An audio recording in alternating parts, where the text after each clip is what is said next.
Salut, moi c'est Chouette Livre et bienvenue dans le deuxième épisode de mon podcast. Dans le premier épisode, je vous parlais de mon parcours de lectrice, mais je ne vous ai pas parlé de mon amour pour la littérature jeunesse dans tout ça, parce que je savais que ça allait prendre beaucoup plus de temps. Comme je vous l'ai déjà raconté, j'ai eu quelques chouettes souvenirs de lecture petite grâce à l'école, même si en dehors, je lisais pas trop. Et c'est seulement début fac que j'ai redécouvert la littérature jeunesse. À cette période, je regardais quelques booktubeuses et parmi elles, Audrey Tribaud du Souffle des mots, que je pense que beaucoup connaissent quand même.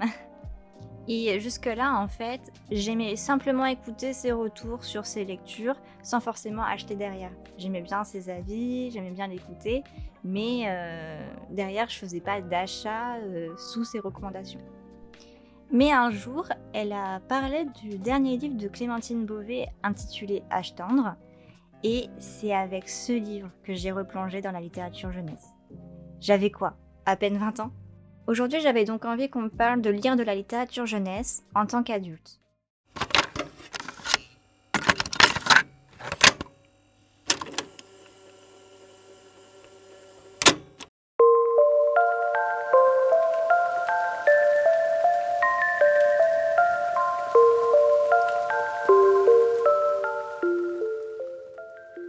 Alors non, cet épisode n'est pas entièrement dédié à Clémentine Beauvais, mais sachez que cette autrice a pris très vite une très grande place dans ma bibliothèque. Pour les moldus qui ne connaissent pas Clémentine Beauvais, voici son petit CV. Autrice de je ne sais combien d'albums jeunesse, de plus d'une dizaine de romans, essayiste, poétesse, professeure à l'université de York, traductrice tant qu'on y est. Imaginez un peu ma joie quand j'ai su que mon autrice jeunesse préférée, aka Clémentine Beauvais, allait retraduire mon livre préféré ever, aka Emma de Jane Austen. Bref, j'étais trop contente. Cette femme est sur tous les fronts. Je l'encense un peu, mais c'est mérité. Je sais vraiment pas comment elle fait pour organiser son emploi du temps entre l'écriture, ses cours en Angleterre, ses interventions dans les classes de primaire en France. Vraiment, elle est partout, sur tous les fronts. C'est incroyable. Et elle sait tout faire et elle le fait remarquablement. Il me reste encore 50 de ses romans à lire, dont son dernier en date, L'affaire Petit Prince, qui attend déjà dans mon interminable pile à lire, mais j'ai pas de doute sur le fait qu'il sera lu tôt ou tard. Parce que j'adore me garder un de ses romans, ou même plus, parce que honnêtement, elle est tellement productive que perso, moi j'ai du mal à suivre, sachant que je ne lis pas qu'elle, je lis plein d'autres auteurs. Mais elle c'est... En fait, quand je reviens vers cette autrice, je me dis, mais punaise, putain, qu'est-ce que c'est bien écrit. Enfin, c'est juste génial, c'est drôle, c'est émouvant, c'est beau, c'est bien pensé, c'est bien ficelé. Enfin, on pourrait lui donner tous les adjectifs amélioratifs qu'on veut. C'est incroyable. Parmi les nombreux ouvrages de Clémentine Beauvais, il y a Écrire comme une abeille qui décortique et analyse la littérature jeunesse pour pouvoir mieux la décrypter et l'écrire, bien entendu.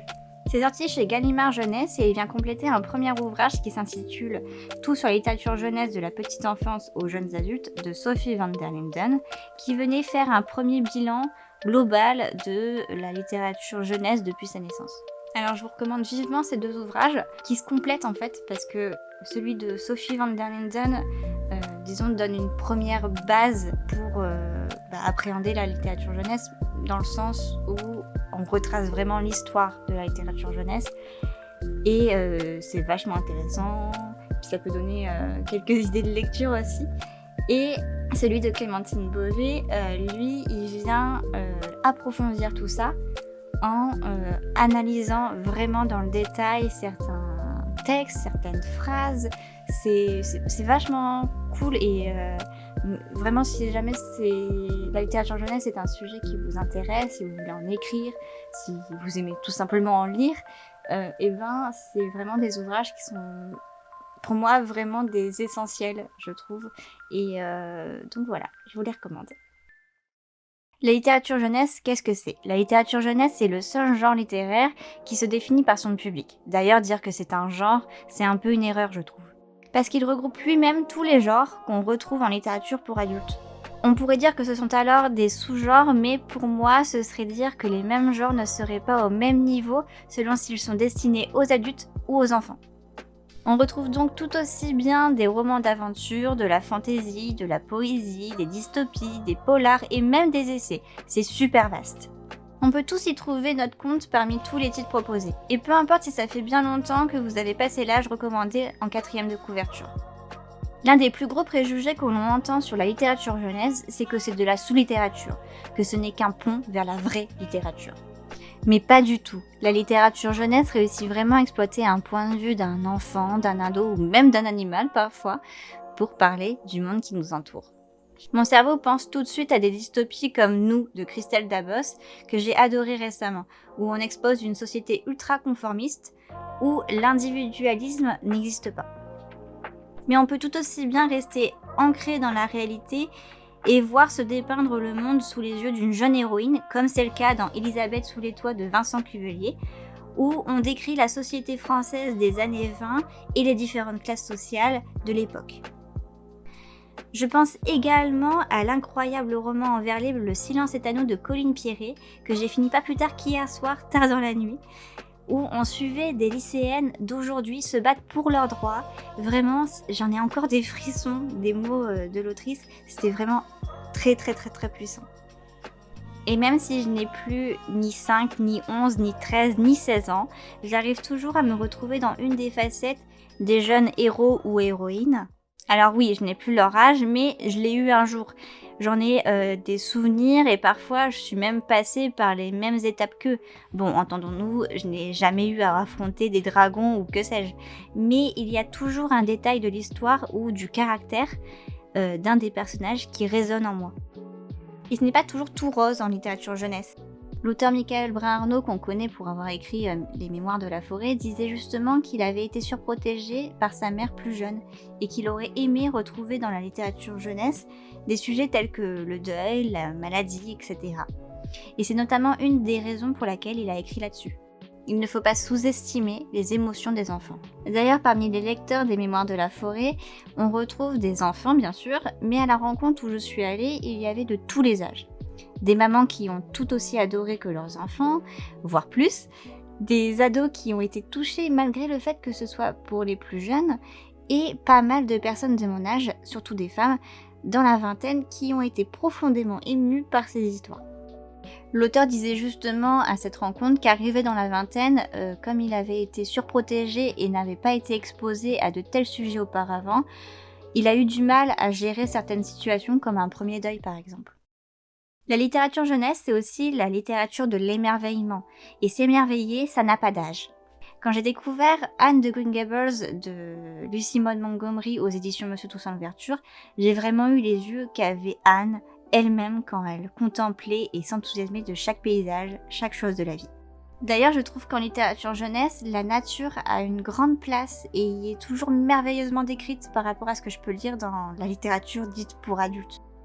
Et c'est justement parce que le merveilleux a toute son importance dans la littérature jeunesse que l'objet livre a une place toute particulière. Le premier contact avec un livre, c'est très souvent par l'objet en lui-même. Quand on entre dans une librairie, on voit des livres, des couvertures. Parfois, ça aide à prendre un livre en main et ça nous attire. En littérature jeunesse, l'esthétique de l'objet est souvent très travaillée, plus que dans certaines collections pour adultes. Je pense notamment à la collection blanche de chez Gallimard ou encore les éditions de Minuit. Alors je comprends que ce soit vraiment le texte qu'on veuille mettre en avant, mais en mettant toujours la même chose sur la couverture, personnellement j'ai l'impression que ce sont tous les mêmes et qu'ils ne se démarquent pas du tout. Alors oui, il y a les titres qui ont leur sonorité, mais parfois il n'y a même pas de résumé sur la 4e. D'ailleurs, il y a une maison d'édition qui fait justement des livres aux couvertures très épurées, qui avait décidé de se démarquer en mettant un bandeau qui fait genre les 3/4 de la couverture, donc c'était presque une jaquette le truc, où il y avait une vraie couverture. C'est une façon pour eux d'essayer d'attirer un nouveau public, tout en gardant celui déjà acquis qui aime ces couvertures très sobres, qui vont juste à enlever la jaquette si ça leur plaît pas. Alors ça reste une question de goût et de couleur. Personnellement, je suis assez sensible à l'objet livre.